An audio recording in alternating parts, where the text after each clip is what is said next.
Do you like conversation on a variety of topics? Feel like no one wants to talk about the things that interest you? Tired of only hearing the same political, sports, or catastrophe talk? Yeah, we feel that way too.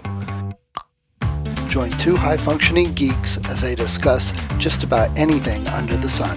We can't tell you what we'll be talking about each week because we don't know where our brains will take us. It will be an interesting conversation though, so hang on and join us. Here comes the Relentless Geekery. All right, well, good morning, Alan. I see you went back in time. Exactly. I have all kinds of things that I've downloaded, and sometimes just click on the first one that looks interesting. As we've had the Doctor Who theme and the Star Wars theme and the Hogwarts theme and whatever else. I shouldn't say Harry Potter. Everybody else says Harry Potter. I don't know why I say Hogwarts. Maybe because that's the brand name they've decided on, World of Hogwarts and stuff.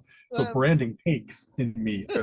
Let's see. You made a list of topics like usual. It's we could talk 2 or 3, so let's make a list of 7, and then we'll make 7 brand new ones next week every time. Honestly, if we just went back and picked up the breadcrumbs that we've littered behind us about things we wanted to talk about, now some of them would be stale because it'd be like, hey, what about that Wonder Woman movie? You know what I mean? So you did mention Cory Doctorow books, and I think that's super interesting. Did you just recently run into him, or? So he's another one of those guys that I read a couple of him, honestly, like 10 years ago. And I hope I'm not, sometimes people say, I'm looking for a person with 10 years experience. It's like, that technology did not exist 10 years ago. But anyway, I think that he's been writing that long, and I really enjoyed him back then. But you know how it is. I kind of find a new author, and then I often follow up on them. So when I learned about Mark Greaney with let me think how to say this, I like to read maybe a little bit of science fiction, then a little bit of fantasy, then a little bit of men's adventure. I sprinkle amongst various different things. And if they're river novels, so I don't know what the German term is, but I think the German term, it's where instead of them being self-contained episodes, it's serial. And so often there'll be enough, if not cliffhangers exactly, there's enough open issues left from the previous book that you want to see how they resolve in the next book. Then they do that every book. And so you end up going, I don't mean to read all these in a row, because you also get the thing where if you keep pushing that button again and again, it wears on you. You know what I mean? The writing style or the whatever. So I think I mentioned before, I really like Terry Pratchett, hilarious guy, but that particular sense of humor, like you really do him a disservice, or Douglas Adams if you're just discovering him, or Martinez. You don't want to read, especially maybe humor, a lot in a row because you deaden its effectiveness. So having said that, for whatever reason, I didn't keep up with Cory Doctorow, and I'm sure that's true for any number of, I don't know, tech-based books, cyberpunk, that kind of stuff. But I recently rediscovered he has a trilogy that starts with Little Brother, and I love him. By that meaning, I think that there might even be YA books. There's all kinds of great, you must have, if you go to the bookstore, the YA section is now an entire aisle. There was so much cool stuff from The Maze Runner and from Harry Potter and whatever else. And sometimes when I try a series, even that's heavily recommended, they really are, that is, YA is young adult, right? They're a little bit simplistic, or they're going through issues that I've already been through. The angst of young love, or discovering your place in the world, or whatever else it might be. And it's actually nice to return to those once in a while to read about. There's another great quote along, maybe from Mark Twain. If you live one life, you get your one life. If you read books, you get 1,000. And I kind of always reading from the different perspective of, I'm not a gunsmith, but if you read the Punisher comic books or the Mac Bolan books, you get real good at guns. You know what I mean? And I said it a little bit derisively there, but I actually have enjoyed reading. Some people are really good at imparting knowledge in those books. The Tom Clancy's, the Mark Greaney's, they really have like descriptions, loving descriptions of the weaponry that they're using. And it's not like I'm ever going to run into my using a rocket launcher or something like that. But there's something cool for the appreciation of, that's a technology that has continued to march along and has gotten better and better, faster, stronger, quicker rate of fire and stuff like that, flechette guns, whatever else it might be. And so that the Doctorow books, it's very cool to read them from this perspective of a 17-year-old, someone in high school who has all of their life had cell phones, had computers, had the internet and so forth, and just their familiarity and the fun of goofing around with it. You know what I mean? I was an interested hacker when I was young, a cracker more than a hacker, if you want to make that distinction between you just go exploring, but you don't do damage. I wasn't looking to join the Legion of Doom or anything like that. And having said that, it's very cool. He's very good, I think, at capturing that perspective of you've always had a phone, and so you're always curious as to, can you jailbreak it? How can you? And he, by offhandedly talking about the kinds of things that kids do just to fuck around, just to mess with each other, just to see what they can do. It really describes denial of service attacks well, or like how encryption works or doesn't work based on, is there a man in the middle attack that's possible here? So talking about it not in a rarefied like tech espionage heavy sense, but just what kids do to goof around. It's fascinating. The familiarity, almost the contempt that they have for, like they talk about in school, they were given school books. And of course, what's the joy of having a free computer? They get to track every single keystroke, every single website you're going to. They get a whole bunch of information on you. And that speaks to that bigger issue of when you use social media, what's the product? Not social media, it's you. It's you, right, and all what you pay attention to and stuff. So it's very cool to immerse myself in, and he's a smarty, the kid, and he's also got companions. And so it's like, who did I play D&D with when I was young? Me and my best friend, what did we do? And they're just exploring. They don't have 63 crusty years on them where they've seen some shit. And I know what I like and don't like, but I like to surprise myself by trying new things. And so that's what these books have been about, is they're page turners. There's lots of cool stuff going on. Just like Ready Player One, that really immersed itself in that world of video games and the wonderful familiarity with not any particular video game, but like the waves, the improvements, the things that were made, how you have the mindset you have to be in to be an explorer and a combatant and whatever else it might be. So high recommendation for Cory Doctorow, from just my being able to be a kid again, and to have, if I wasn't an outwardly snarky kid that was already always called into the principal's office, I sure had my set of, I wonder what would happen if I did this. Not even thinking of, wow, this could have ramifications of the NSA knocking on your door because you shouldn't have penetrated that particular site. I'm getting a kick out of being young again, or the craft that he captures in doing that kind of stuff. High recommendation for Little Brother, I think. Yeah, and there's actually even more geekiness with Cory Doctorow than that. The Little Brother is definitely a nod to 1984. Absolutely. It is. Yeah. Yeah, so if you read it, it's definitely a callback. It's like a modern version, almost a retelling of 1984 in some ways. That's a great way to put it, because when he's a kid and he's just learning that if you poke the wrong bear, they will take you captive. They will turn your life upside down. Right. They will accuse you of things and all that kind of stuff. And if anything, again, 1984, what's the indomitable spirit that says, no matter what they try to pressure me to do, I'm going to mix between. I'm not going to use Newspeak. I'm not going to back off of reading books because the firemen are here. You know what I mean? All kinds of dystopian books. And sometimes you need a rebel that just won't give in because it's not in them. They thumb their nose at authority. They have to see how far the boundaries can be stretched. Yeah. And forgive me, it's been a while since I've been into his stuff, but he was like one of the main guys of the Internet Electronic Foundation, I believe. It's the EFF, the Electronic Frontier Foundation. Yeah, that's it. Frontier. That's it. Exactly. There are early people on the internet that talked about this is really a wonderful tool for information dispersal and also a potential for control and for that kind of stuff. And we're seeing that played out around the world. The Great Firewall of China is not, let's make the world safe for democracy. It's absolutely a mechanism for control of technology, of people and stuff like that. The more you have face recognition, they have face recognition, they have gait recognition. That's maybe to help capture criminals. And then you can see how if that gets misused, it can make everybody a criminal. It can make it so that the people who control those devices can start trumping up charges or go after who they don't want because that guy once took my lunch money and now I'm going to wreak my bitter revenge because I'm the nerd that understands all this. So I can see the implications of not only is he a rebel, but if he had the power, what would he do with it? And you hope that he's good with it. But some of his friends are the potential for, I don't want to stop Big Brother. I just want to be in the big chair.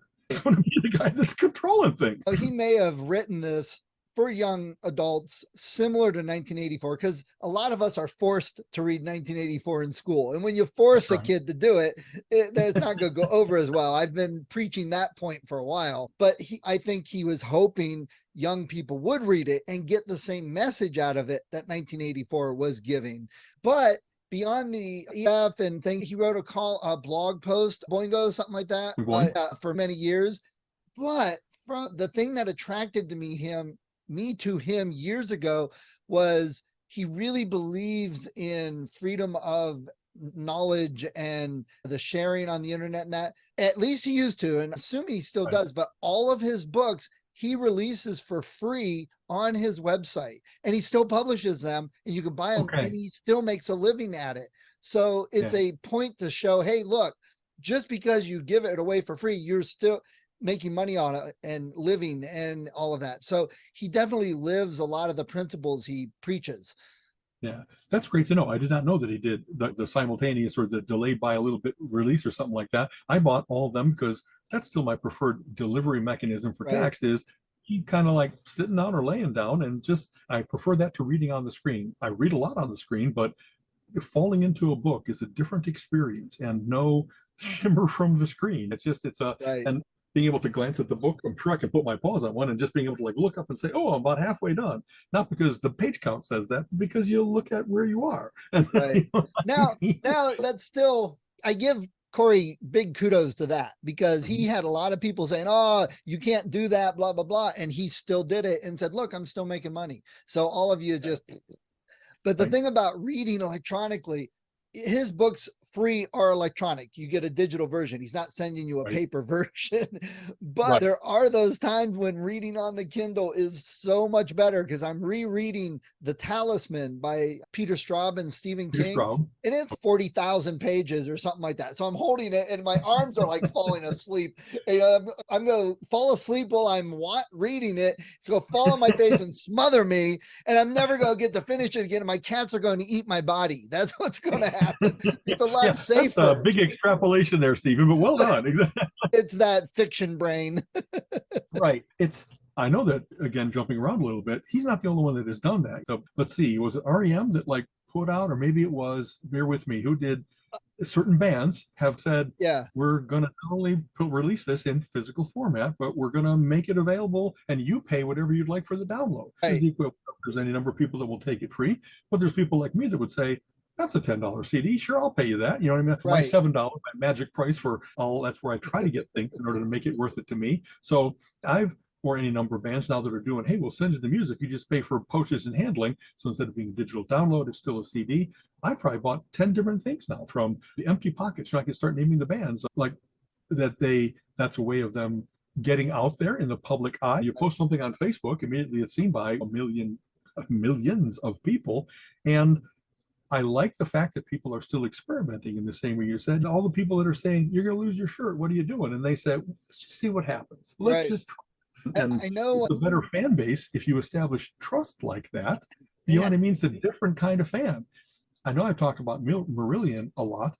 Marillion, the last 10 albums have done it where fans send in money to sponsor the production of the album. They like Kickstarter. Not even, it's even before Kickstarter, way long ago. Racket Records, you could just send in money, and then in exchange for, they'd have the version of the album that was sometimes extended cuts, as well as a little fold out that had all the names of the contributors to the album. Or when they'd go on tour, they'd show a big screen with thank you, and then everybody in alphabetical order, however they did it. And I did that a number of times, and I'm happy to say I helped that music exist in the world. I helped them bring that into the world. They didn't have financial considerations or interference from the record companies or whatever else it might be. It's exactly what they wanted to be. And so their example of how to build a fan base is probably the biggest success story in music. And you know what I mean? That's cool that they were the brave ones. Who knew that a prog band would be the one that would not play off of fame, but play with loyalty, do that experiment and have it pay off. I love that. There's so many examples of that now, and so many ways we can get a hold of this stuff. And there's Patreon. There are lots of artists and musicians and whatever that do Patreon, and I know some on my podcast do, and you get some bonus material by giving them a couple bucks on Patreon. So it's almost that old multi-level marketing thing. If everybody listening to me gave me $1 a month, I'd have enough money to keep doing this with other stuff. That's right. You don't need a Medici. You don't need a single person that's going to sponsor you. You can say, hey, if I get 10,000, 100,000 people, that's the cost of my doing this for a year. I'll be happy to dedicate myself to that. I just bought something that I didn't get in on when it was a Kickstarter, but it caught me because some things just make me laugh out loud, or you read the pull quote and it's hilarious. There's a series of books called Space Bastards. It's about the intergalactic post office. It's drawn by Derek Robertson. I don't remember the name of the author. So it's not, most of the time I really do buy authors' works because I'm familiar with how they spin a tale. But Derek Robertson is the guy that did The Boys and all kinds of other stuff that I've enjoyed. And they've, as opposed to putting it out in like the least valid form that you could do and still get it out to fans, they made them into big album edition type things. Wow. So I just paid like $35 for Colleen to get me this for my birthday. I think there's 4. That was so nice of her to discover that for you. I always do that. Colleen, if I get something, would you like to give it to me for my birthday? It's something that I really would like. And I haven't even opened it up yet, but I love that fact that some, like Rolling Stone magazine did that. Well, a lot of magazines were folding or going digital. Rolling Stone actually went bigger and glossier, and they said, we think we've got a fan base that's going to follow us to this, and it'll give us better pictures, better coverage. And it indeed has worked out for them. I don't know how other music magazines spin or whatever have done, but Rolling Stone, I think, is still high in circulation, and good for them. Yeah. And by the way, sorry about this. Apparently I am over caffeinated this morning. Can we pause for a moment while I think of break? Yeah, that's sorry okay. about this. All right. And all right, I'm back. So to add to that, one of the other ones that I support quite a bit with some really good material is Humble Bundle. It seems every month there's something coming out on Humble Bundle that just grabs my attention. Like, for example, making video games. There's a lot of assets, sprites and sounds and music and backgrounds and stuff, and they put them in a big collection. And for anyone that's not been to Humble Bundle, there's books, there's movies, there's games, there's all sorts of stuff digital, and you get this huge bundle of, I did a Star Trek comic, and it was like all the Gold Key archive, 5 omnibuses, and all the new stuff and all the stuff from the 80s in collections, and it was all digital, but it was like Right. $20-25 at a minimum, and you get it all. And then you could give more money because some of the money goes to a charity, some of it goes to the original owners of the IP, and then Humble Bundle gets a bit to keep it going to give you the next set.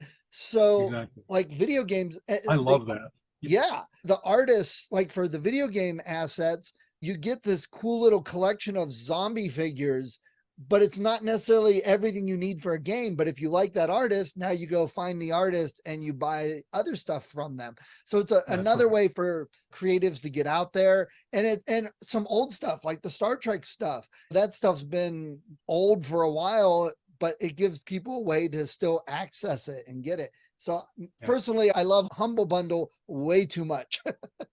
Honestly, I have to start checking that out more often because I occasionally get like emails from them or notices on Facebook. And if it's not particularly to my taste, hey, it's a whole bunch of war games. And I don't know that I'm that much of a fan of war games. Whereas sometimes it's, wow, I could get like 5 of a title that I don't really follow, but only for $25. That's such a bargain. I should do that just to try them out. So to do that kind of wonderful, everything's getting digitized nowadays. They've already made their money off it back in the IP days. What am I saying? Back in the printed or CD-ROM days. So now that they've got that intellectual property, as you just said, and I mentioned I bought sets of CDs where Columbia doesn't need to make any more money off of these, but they can give it to me as a bargain. And so now I've got 5 weather report CDs, 5 bread, all the things that I don't know that I would have filled out my collection at $15 a CD. But for $20 for 5 of them, that's very persuasive to me. Very cool. Humble Bundle. And it's interesting. What's your best thing that you've ever gotten? Do you have a particular, wow, this is an amazing value? I got some 3D files to print out, some 3D like miniatures. And I printed a few of those out for my friends that played D&Ds, and my buddy painted them. And these things cost, and we had a beholder, and you can print a small one, you can print a medium, you can print a big one. So it was like a $50 figure in the store, and I printed it out for him, and it was a couple bucks when all was said and done. And he painted it and was real happy with it. So that was definitely a good one. But I've gotten some books, some good books. I've got some great comics and assets for video games that not really music. I haven't seen music on there, but it has video games and books and comics and some other stuff like that. Yeah. Yeah, I mentioned one of the things, well, there are many topics we may cover. The world of atoms versus bits, that with everything getting digitized, what we just talked about, in some cases, my experience of how I like to read a book is just fine as it is. We finally sold my parents' house as of February, about a year after my father passed away. And a quick update, my mom is now here in the Cleveland area, so she's at a wonderful memory care facility. We cleaned out and cleaned up, refurbished the house. It didn't, my parents were immaculate housekeepers, but it just was 40 years dated, if you will. Yay, we sold it. We did some things with an estate sale or a consignment shop. And it's weird to see how many cool things my parents had accumulated in the course of their life that somebody got a bargain or they just went away. And that's still heartbreaking to me. I really do live in the world of atoms. But having said that, before we consigned that, we did a big who wants what kind of a thing. And as you might imagine, I claimed lots of their books. Who knows if I will ever really make use of the Encyclopedia Britannica in print, but I couldn't have that go to the landfill. I couldn't. So I have a whole bunch of Time Life books. I have a whole bunch of other series that they collected, as well as just, if you have your parents' collection, you kind of have them. What were they interested in? Where did they travel to? What were there some of the, and I got some things that are in Lithuanian that I will not be able to read because my dad could and I could not.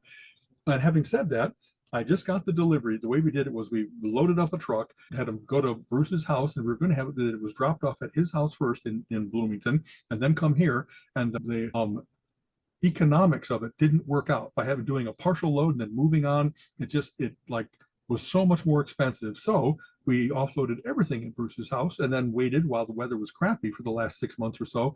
Finally, he zoomed over and gave me the delivery. So now in my storage locker instead of his garage, I have not only the cool books, but I've got all kinds of geodes and shells that my father's collected, some sculptures.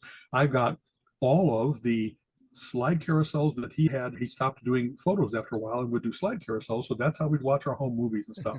And in taking those on, I've taken on the task of, well, capture all that digitally, put it all together so that I give my brothers a gift, hopefully by this Christmas, but I don't know, maybe it'll take longer than 6 months because 40 slide carousels and all kinds of other stuff to digitize. I got to look into what's the economical way to do that. I don't want to send it to a service because I'm pretty sure there's a premium for that. So maybe it's going to be one of those things that I'm going to get with a little device that hooks up via USB to my laptop, digitizes whatever it's got for the slide. And then while I'm doing other things, just a little robot put slide after slide into this thing. And so I'm glad I have them, but after I have digitized them, there really won't be any reason to hold on to them. And that's an interesting thing. Do I keep it for the archive so that nothing can ever go wrong with the digital version? And a little bit of what you just said, the things that I have, all kinds of books, I'm never going to digitize them, though there are now digital versions available for that. One of the cool things that I'm pretty sure it was either Amazon or Google, that one of their overarching things, corporate mission statements, was to make the world's information available, digitize everything. And then there were some battles about some places, people don't want to have their stuff available where it's no longer sales numbers for physical books. That's how they're used to making their money and so forth. All kinds of contracts had to be worked up as to what's the reproduction rights, if this thing gets anthologized. You as an author are much more dealing with that than but I was aware of from how many different places it was talked about. It didn't just depend on who gets paid. It was all of the, 20 years ago, like piracy was a big hotbed issue, right? It was various different VCRs having different codings so that you could or couldn't make use of them in different countries. And same with DVD players then. There was, I'm trying to think what it was called, the intellectual property chip, the IP chip or something like that. And now that seems to have calmed down because we found the balance. Like Apple just started to say, hey, book a song. That seems worth it. If an album has 10 songs on it, it's $10. That seems like a worthwhile price. And then people could play with it. Some places said, nope, it's $1. We don't want to confuse things. Other places started to say, this week only it's 39 cents. And so they had loss leaders and they had all that. And I like the fact that they found a compromise instead of it being here 20 years later, this huge battle between the intellectual property hardliners and the people who say information wants to be free. Some of the Cory Doctorow youthful thought that we just talked about, there's a lot of people who think, nope, that's just free. All that stuff, if I can get a digital copy of it, there's no need to track down who to pay. I just got it. And I hope that the things nowadays are the people who have done delivery systems like Spotify, like Apple Music, Amazon Music, that there's still enough of a sluicing back to the real creators and owners that it isn't just that they're now the place of the rapacious record companies who hear all these horror stories about John Fogerty or somebody like that having not had the rights to his own music Right. for 40 or 50 years, or people that, like, after they took out production costs and so forth, I made like a penny in an album, but I had the third best selling album of all time, but I'm not retiring. I don't have a manor house because of this.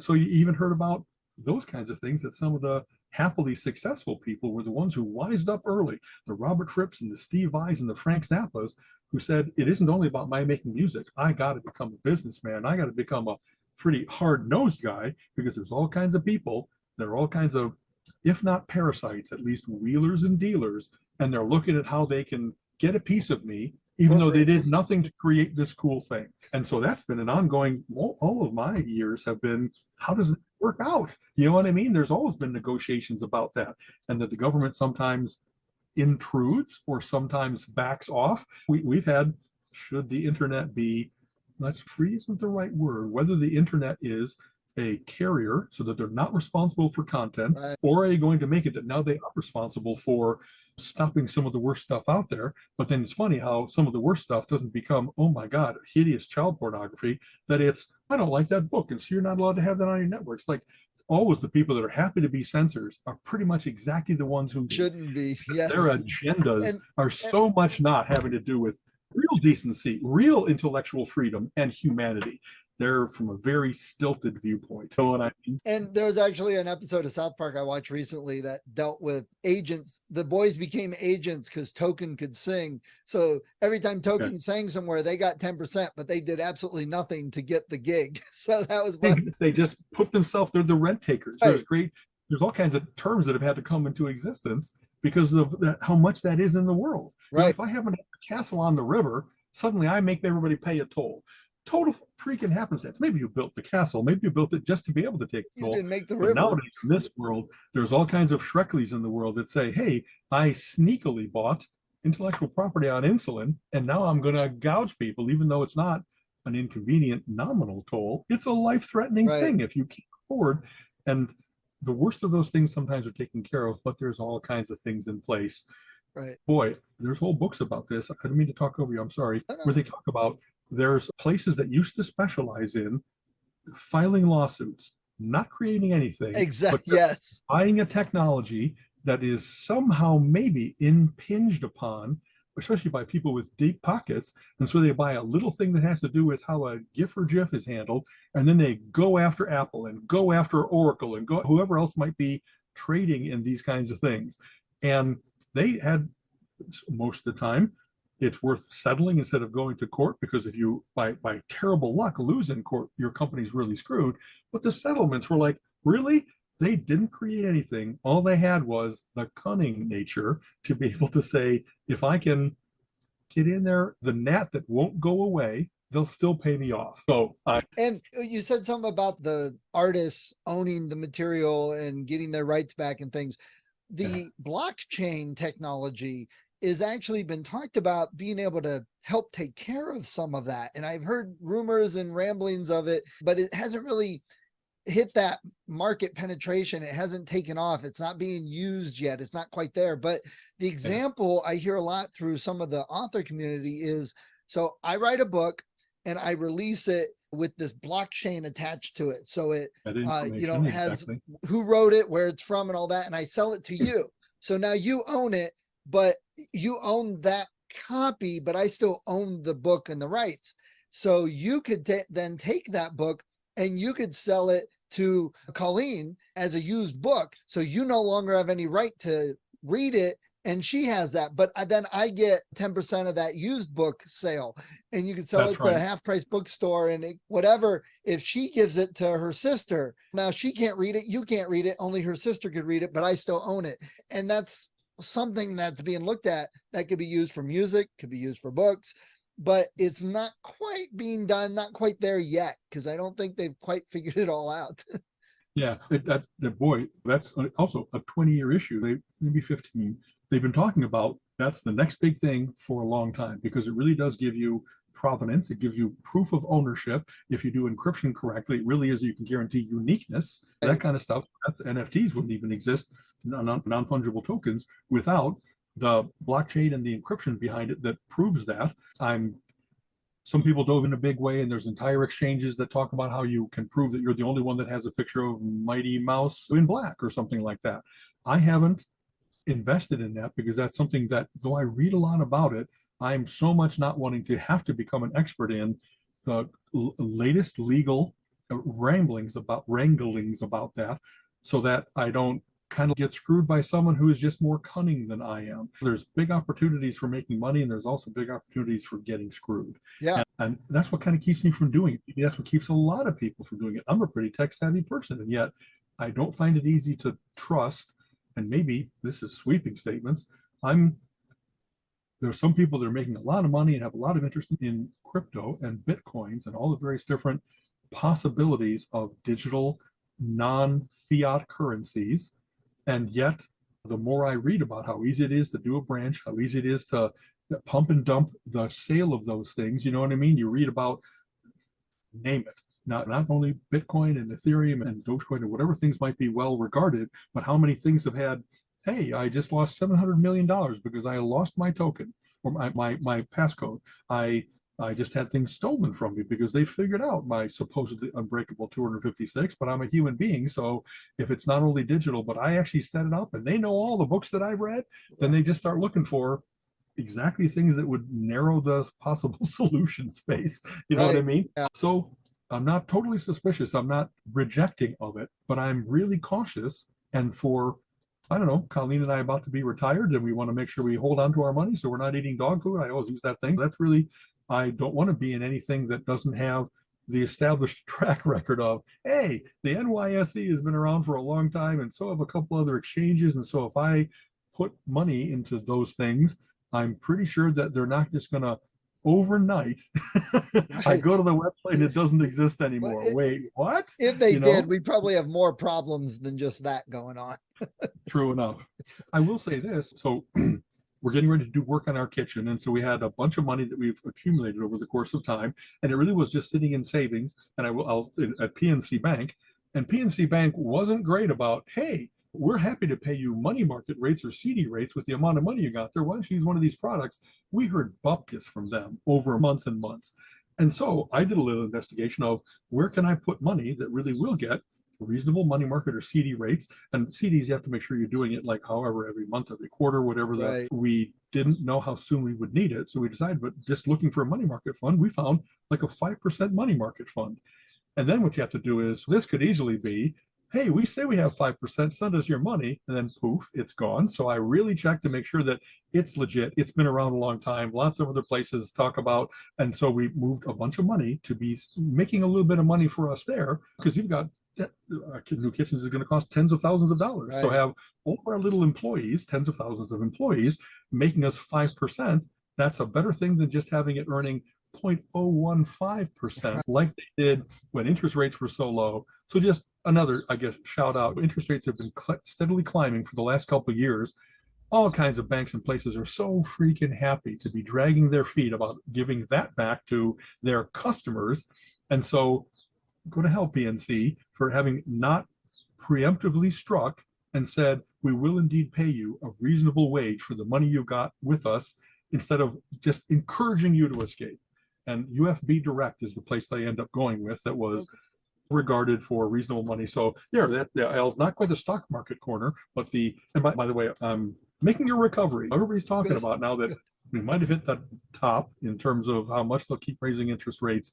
And maybe no matter how bad the world might be in terms of Ukraine and various other places, the market after a while has taken all that information in, and they have predictions as to what's the world going to be like based on COVID and based on Ukraine and based on more hurricanes. And so now the market seems to be recovering because everybody wants to let's get back to business. Exactly. And I'm pleased that I'm positioned with, I got more than 100 stocks in all different kinds of things that I think are the future.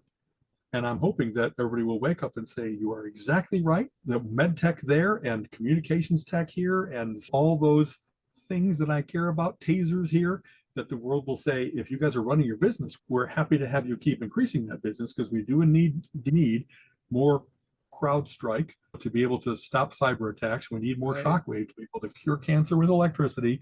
We need all kinds of things that, like I'm in both Moderna and BioNTech now, because it sure seems that their mRNA technology that we use to conquer COVID, it's not only going to continue to conquer COVID, it's going to have all kinds of applicability to all kinds of other infectious diseases. Now it's just a matter of how do you identify what makes yellow fever, and then, or let's say malaria, because it's even a real example, and then we finally have a cure for an incurable disease. Or if it's a cure that is 90% efficacious, it's better than 50, it's better than only mosquito net. And so I sure am hoping that the market is fickle and fear-based in some cases. And so after everybody made their money from COVID, and then they beat on those stocks because they didn't have, like, right away another miracle in the pipeline. I want a miracle and I want it right now. The market is so stupid sometimes, and yet I invest for the long term. I'm pretty sure that these companies, or maybe they'll be bought by other companies, whatever, we're going to see a miraculous, like maybe I had melanoma. I never want to get it again. So I take my little supplements that are supposed to be good. What would be better than any supplement? A vaccine that says, no, not get melanoma. I would love to pop that into my body and have, for a while, I was like, go nanotech, make me live longer because you're in there automatically repairing and getting rid of the bad guys. And maybe mRNA now is one of those things that will teach my body how to create the defense systems. We're living in a time of miracles, man. And I want to I don't care about making money. I care about encouraging their creation so that Colleen and I can be around until we're both 141 and 143. I need to see 2100. I need to make it to the next century because we're in this place of the longer you live, the better your chances are living for a longer time than that. They keep fixing hair loss is nothing. Make sure my organs don't fail. Make sure my telomeres stay nice and long. Well, the medical stuff, sometimes I just don't get it and understand it. All these viruses and germs and stuff, they'd be so easy to fix. Just get some bleach and inject it. Bleach kills that stuff, right? Isn't that what the wiser people than us said? Just inject bleach. Special lamps too. There's special lamps in a certain wavelength. You know what I mean? That don't worry, the UVA will not burn you like sunburn. This actually cures it. It's just, that is the problem. The reason I'm in mRNA and BioNTech and not in snake oil salesville is because there are all kinds of people that jump into it that make it so that people don't as easily believe because they trade in disinformation and somehow still find a way to make money on it. Yeah. I vote kind of Consumer Reports wise. I don't want the cheapest thing. I want the one that I know works. It doesn't have to be the premium brand, but they did all the tests and they say this is indeed, they just had a study of all the different SPFs, the sun protection factors things out there. And if I remember right, longstanding name Coppertone came out on top as it's an SPF 50, but that it really is close to SPF 50. It doesn't wash off. You don't have to like make yourself white with zinc oxide and stuff like that this stuff really works. And there's all kinds of things that have traded on their name or that they haven't prepared the right emulsion so that it stays on you. You sweat it off in 15 minutes. You don't have 2.5 hours of protection. And so that really might be one of my issues is I'm not getting melanoma again. I do whatever is necessary to wear my Tilly hat and slip, slide all my stuff on. And so I love the fact that someone is not only creating them, but then there's people that are hats off to Consumer Reports for the last century of here's the best cars. Here's the best everything. We're going to look at laundry detergent. We're going to look at lawnmowers. We're going to look at SPF products.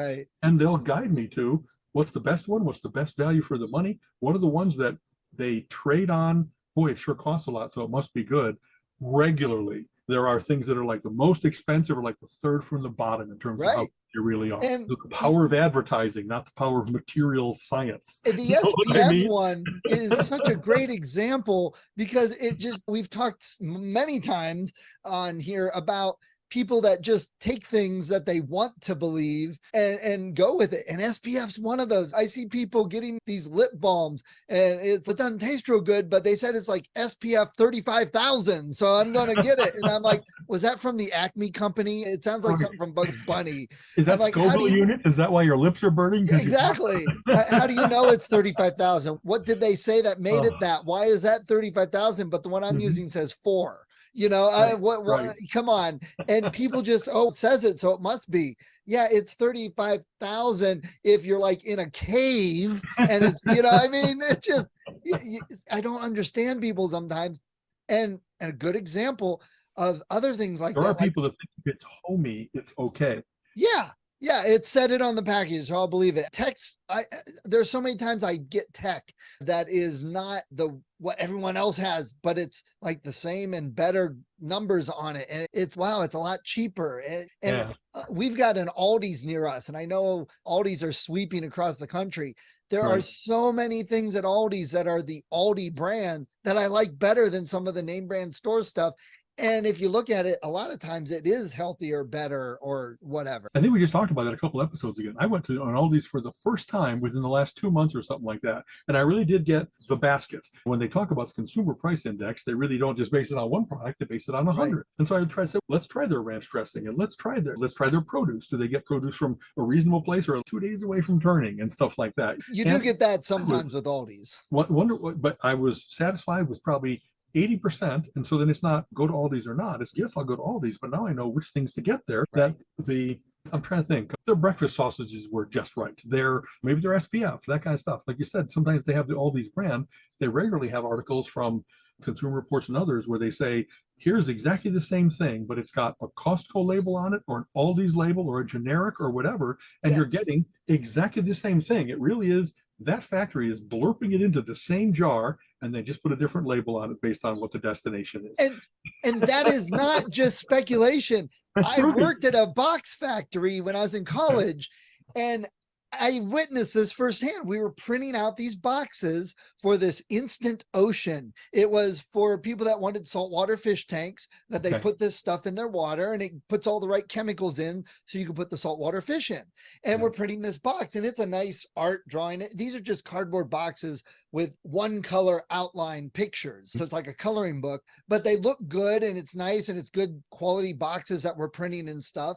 And we print all these off, and then we go to the next order. A lot of times when we did orders, it was like this one company would order all these different things and we would do all their orders in a row, first come, first serve.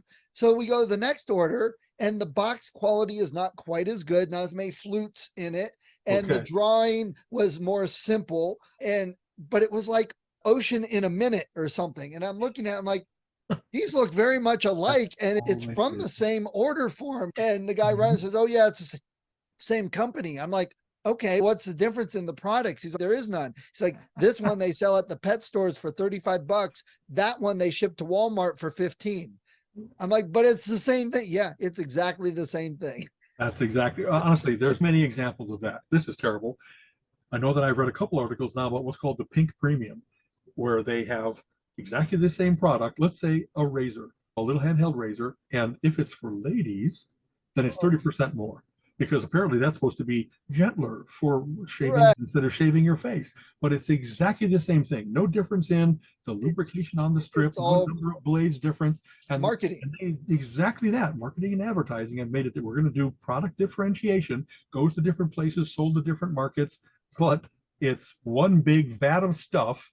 And it just comes out with a different, I don't know, that I'm glad that Consumer Reports really does find differences in various different things. And sometimes it's like a flavor profile. And then instead of it being one person tasting the various different flavors, they'll have a crowd of 30 or 40 people. And so then on balance, they'll say, this is our expert team. They're all good hyper tasters. They found this to be too salty or too oily or whatever else it might be. And so I trust that. As compared to this, kind of funny, Colleen's family is big, and often we'll have discussions about where do you get various different stuff, like for Thanksgiving and stuff like that.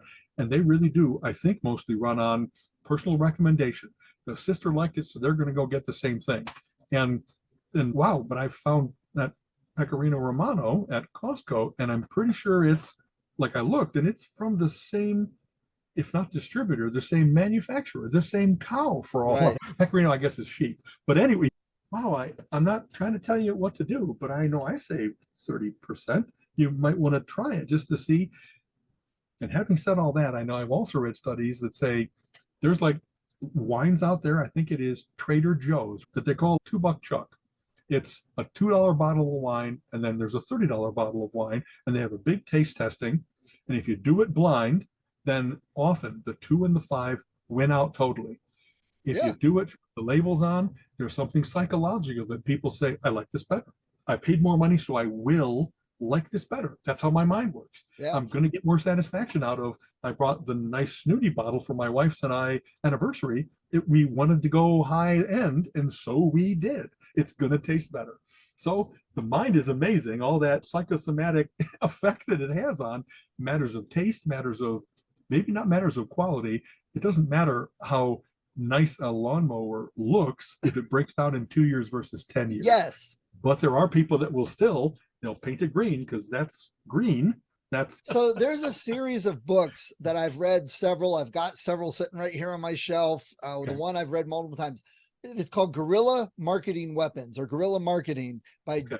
is it J. Conrad Levinson, I believe? I'll look it up. I'll put it in the show notes for sure. Okay. But I've read this book. I've listened to the audio book actually several times, and they Yeah. have different niches that they do books for and different topics. But one of the stories that they tell is when he was working in a marketing firm, executive marketing firm, they went to some conference in LA or whatever it was, and they get into Yeah. this cab, the four of them, and they're talking.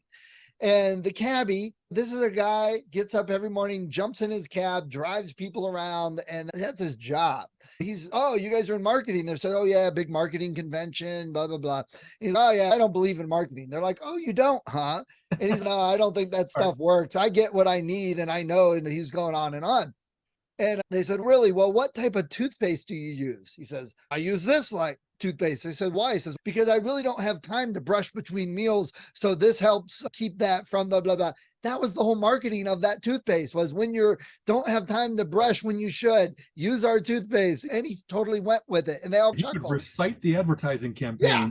for many of the things. I hear you. And I had an ex family member was asking me, and this was back in the 90s when things were a little different computer wise, but he goes, I'm thinking of getting a computer. I'm like, really? You're go get a computer? He said, yeah, but I'm not sure what to get. Should I get an Intel or a Dell? I'm like, Okay. well, Right, that's right. not really the right choice, but why? Those are the two I see the most on TV. He had no clue what he was talking about what to get, but the marketing is what he remembered. And that's, what people forget. It's, you just get it out there in front of people. That's half the marketing right there. Absolutely. I know I read that when someone asks you, like, what computer you should get, what I often say is, if you want to have really good tech support, get a Mac because I'll help you. And if you don't, then I can't. I'm pretty good at Windows, but I'm nowhere near as current and as conversant as that kind of stuff. And so my parents did, and both me and Armin could help them and stuff like that. I think Bruce and Chris have some things Apple and some things not, because sometimes it matters that you save $100 on Samsung or an Android device instead of an iPhone, and then you don't get me. And it's just, and that's a little bit, I hope it doesn't sound too arrogant, but it's just practical. You know what I mean? Like, I'm not the one to have said that first. I read that somewhere and I said, that's a way that you can go to your family members is, I'm going to be happy to help. And in fact, really good at helping because I really have done that for 30 years now, but you're going to, whatever that $100 you just saved, first time you got to go to another computer fix-it place, there goes that 100. And it wasn't in a threatening way. It was just, I won't be able to help you as much, whereas I will be happy to share to go with what I use. But that is so dangerous because if they are so computer, like my mother, it's so difficult sometimes to work with her on computers because it's just the little things. It's broken. It's not working. I'm like, why not? I haven't been able to get my email for a month. Email's not working. No, you see this button that I told you about last time? That's the network button. You turned it off. You're not connected to anything. Look at that. It works now. And 2 months later, the email's not working again. No, it's not the email that's not working. But that, that with tech, that gets so hard. And I get with work, sometimes people will say something and then I'll shoot them an email with 6-7 questions on it. And they get frustrated. They're like, look, It's just the email's not working. Fix it. I'm like, my email works fine.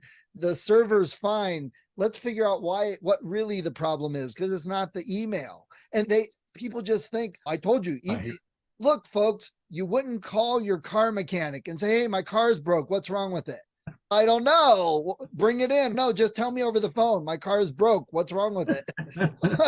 That could be a million things. People don't understand that with tech. I hear it does. I occasionally have frustration where I help family members or friends. And indeed, it has been like just that. If anything, one of the fine features that I offer is I stay calm. While they're panicking because they can't get to their email or something they had. They know they had it. Now it's missing. So we'll find it. We'll get it. You know what I mean? It'll be okay. It's not, and as one of the first things is, it's not working. Must be a virus. It's bring over stuff that we'll check for that in particular, but that's a low odds bet unless you didn't listen to all the things I told you about.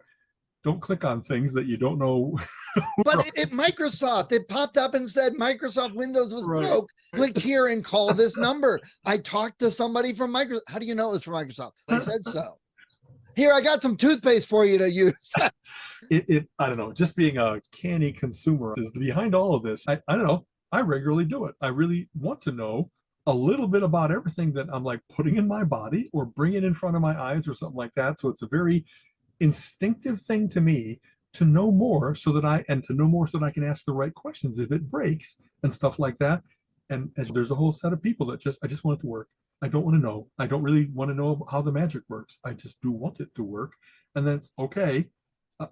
I'll try to be available, but if I'm on vacation and your computer breaks, I'm not taking a break from hiking half home because you need your email right away. Whatever else it might be. How many times, and this is the Windows joke, did you reboot?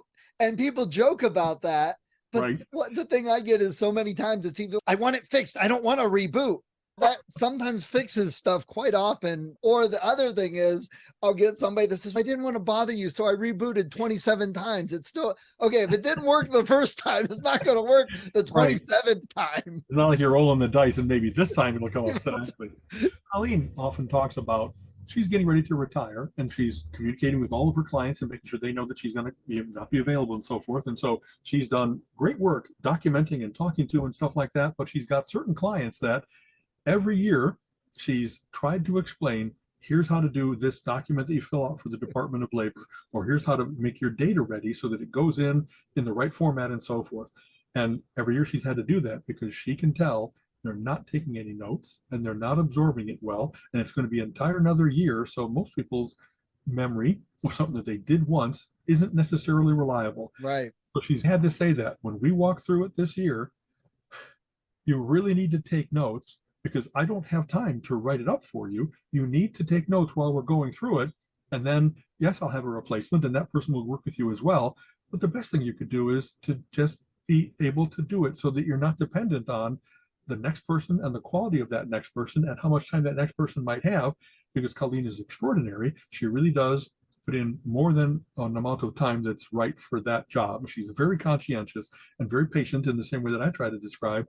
And people always talk about, you'll miss me when I'm gone. Boy, are they going to miss her, because she's been such an incredible combination of dealing with the dragon ladies, the people that really are the fire breathers, and they don't know what they're talking about, but they sure are loud about it. I just use that on the line, a lot. And all the people that are determined to learn the least they can to be in their job. Yeah. And, wow. I have always been, I wanted to know as much as I could out of self-defense, out of just the inside of my head feels better when I know things. I kind of want to understand how things work. And I guess the whole rest of the world is like, not all the rest, whatever the straight, there's 10% that are determined to know everything and 10% are determined to know nothing. And there's a spectrum of that. And yet you can see how many people get bitten that if they don't understand their car or their computer or their stereo or whatever, they got to go in and hope that they found a decent person that's going to repair it or someone that's going to just totally screw them because they know there's whole comedy sketch worlds of, oh no, I'm a woman and I'm just going to get screwed over by this guy because he assumes I know nothing. And you really have to fight that. Just if you don't ask enough questions to let them know that you know a little bit about it, then they really are looking sometimes for, we've had multiple times we try to get multiple estimates for things we're getting done on the house. And sometimes their questions are to see how much, so they can know on the sliding scale, how much can I screw you, where you stand. Yeah. And it's like, well, that's galling, but that's just the way the world is too. And there's so many things with that. I know somebody who just will install 500 extensions on their browser and then wonder why things are running slow, and have 35 tabs open along with that, and open up all this stuff. You told me this computer was good. I can't get it to do anything. That's because you never close anything. Close stuff down you're not using. Get rid of the. I got to. Yeah, I got to keep it safe. So I got 5 different antiviruses because I'm going to keep it safe. And I'm making this. You open their browser and like the top 6 inches is just extension bar after bars. bar. Exactly. Yeah. And this computer isn't working any better than the last one. So it's been a year and a half. I'll get a new one. I'm like, oh my God. I have my laptop for 10 years. You can't even keep it a year and a half. Yeah. Well, any number of times I've bought like a Computers for Dummies book, even though I know a lot about it, because I want to get, if they're trying to teach you how to do things that are like the smart way to not leave things open, I want to have that in me too, of like, because maybe I'm arrogant in thinking that I know so much stuff, I don't want to go down a foolish path of, I like having many things open because I like to glance around. Yeah. But really, there's efficiencies to be gained from, no, if you have a different set, and if your computer supports having different identities. I'm now in investing mode. Now I'm in development mode. I'm in goofing off mode. If I'm in gaming, you should have nothing running at all except get your frame rate up by having that be the dedicated resources of your computer, or so you can get better looking dragons and that kind of thing. That a brief aside. So, I'm a Mac guy, and Mac support multiple monitors.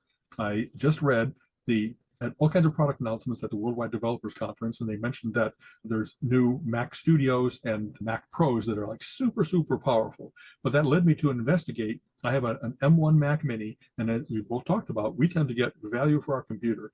This guy runs multiple monitors, exactly what I want, keyboards, fast enough for everything. But I just learned that the M2 Ultra Mac Mini, which is still only like $1,300, it's really not that expensive. It supports 3 monitors, not 2.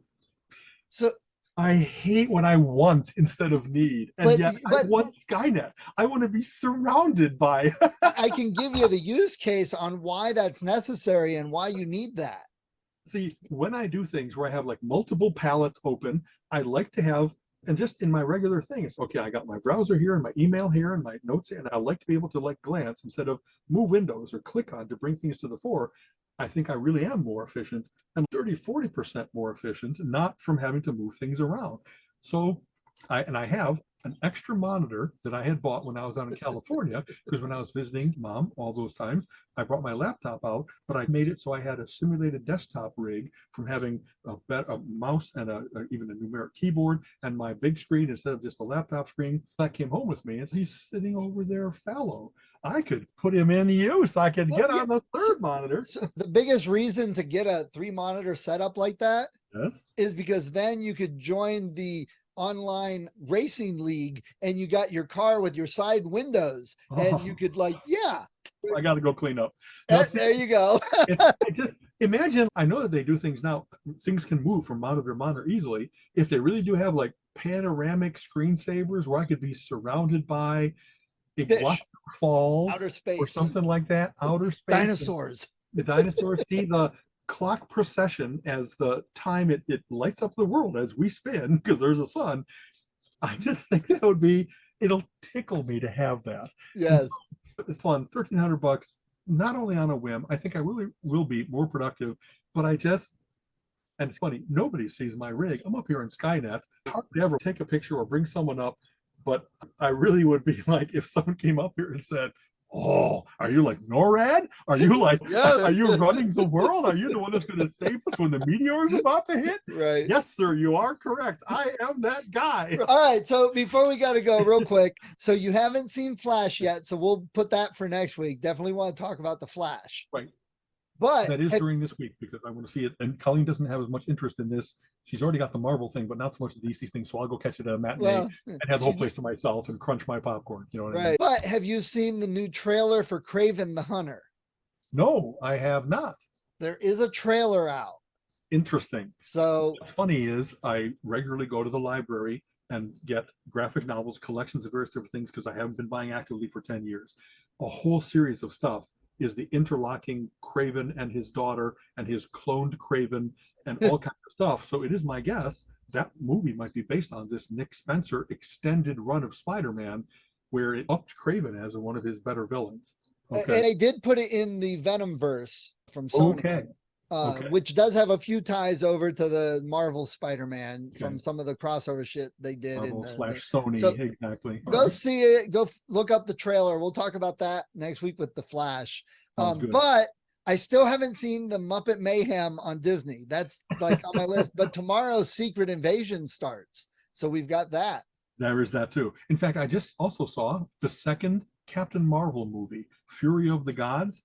And it's funny, I didn't like it as much because I think that a big proponent of the first one was that it was innocent, that Captain Marvel was always a kid's version of Superman. And Captain Marvel fans, of course, no, he was just as good and competitive with, but it's a little kid made into a superhero. But his ethos, the way he thinks of the world is still quite innocent and simple, and he wants to do good because he's a good kid. Now he shouldn't have to.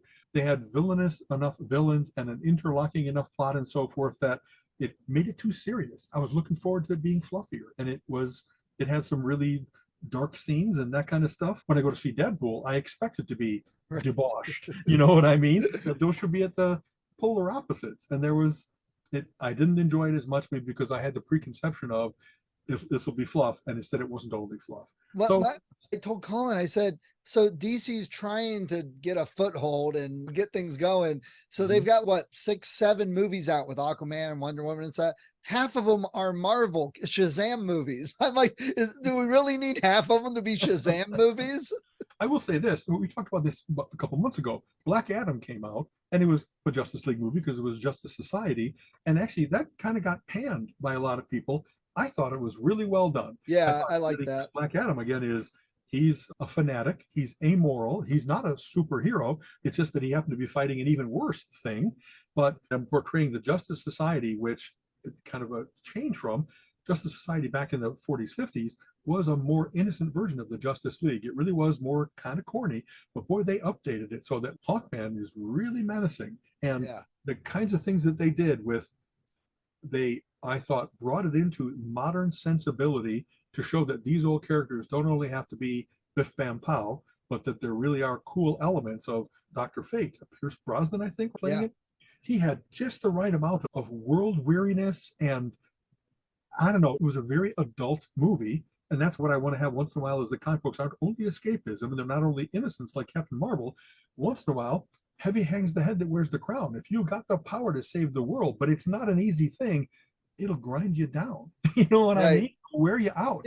And wow, really, I really liked it. I thought it had really cool elements to it. Yeah, I like both of those, Black Adam and the second Shazam movie.